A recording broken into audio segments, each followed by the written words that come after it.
Ghost of Tsushima pode não ser um jogo tão memorável assim, mas tem seus momentos. Apesar da jogabilidade bem mais ou menos, a história vale a pena pelos rumos que toma. A jornada de Jin para salvar sua ilha ganha novos contornos quando ele precisa quebrar seu próprio código de honra para impedir o exército mongol. E essa é uma discussão que vale a pena ser feita em cima do novo jogo da Sucker Punch. Afinal, é possível passar por cima das leis para fazer aquilo que você considera certo? Que tipo de moral o jogo destaca com essa mensagem? Bem, eu sou Durval Ramos e isso é o que eu quero discutir nesse Deus Ex Fabula.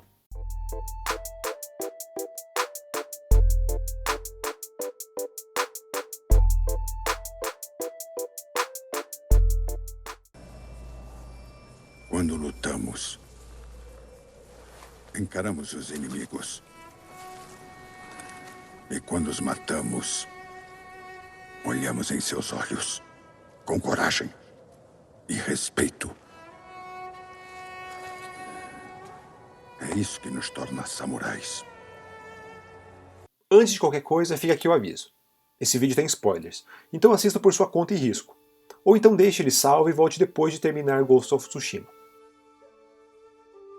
Toda a tensão do jogo surge exatamente do conflito que Jin tem ao ver que precisa abandonar a honra dos samurais para salvar sua ilha.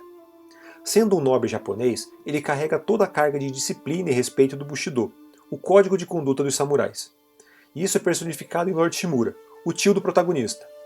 Sendo essa figura paterna de Jin, ele vai a todo instante lembrá-lo de como um samurai deve lutar, encarando seus inimigos de frente e nunca utilizando de meios considerados indignos, como veneno ou sendo sorrateiro.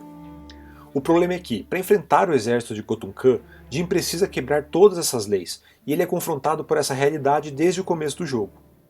E é aí que a gente começa a ver um pouco desse discurso um tanto quanto controverso.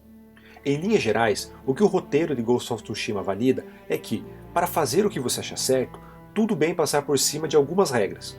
É a velha história de que os fins justificam os meios. E essa é uma visão bastante recorrente em jogos, cinema e quadrinhos. Praticamente todo herói se vale dessa ideia. Quando o crime não pode ser enfrentado, surge o indivíduo que se coloca acima das regras para encarar esse mal. Essa imagem do herói que precisa ir além da lei para vencer o mal é algo que você já viu em vários outros lugares.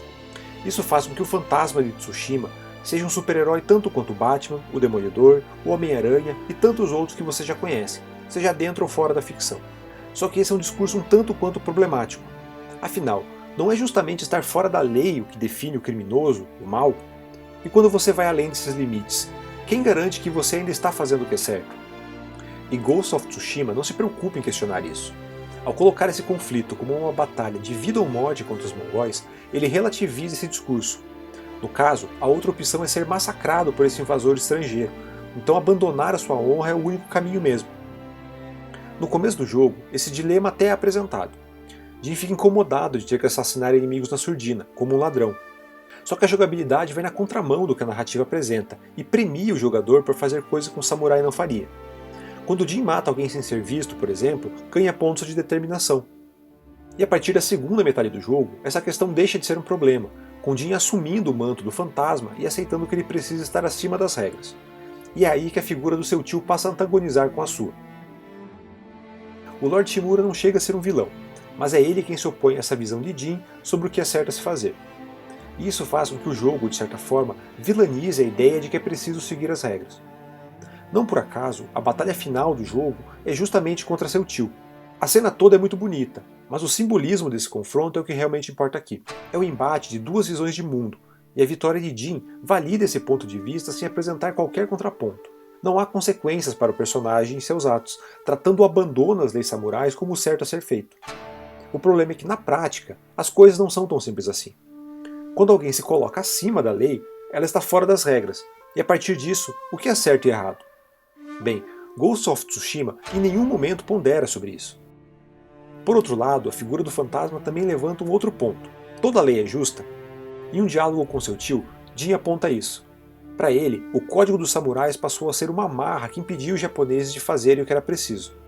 No caso, o Bushido virou muito mais uma questão de tradição dessa nobreza do que uma resposta às necessidades reais das pessoas.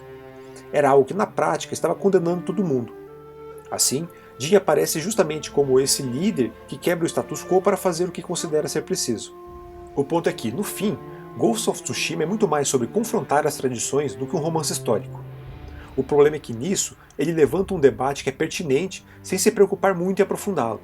Por um lado, é interessante olhar para esses dois lados da narrativa, mas é triste ver como ele simplesmente joga algumas coisas e não se preocupa com o impacto do seu próprio discurso. E em tempos tão pesados quanto o nosso, não custaria nada tratar com um pouco mais de cuidado a mensagem que está sendo passada.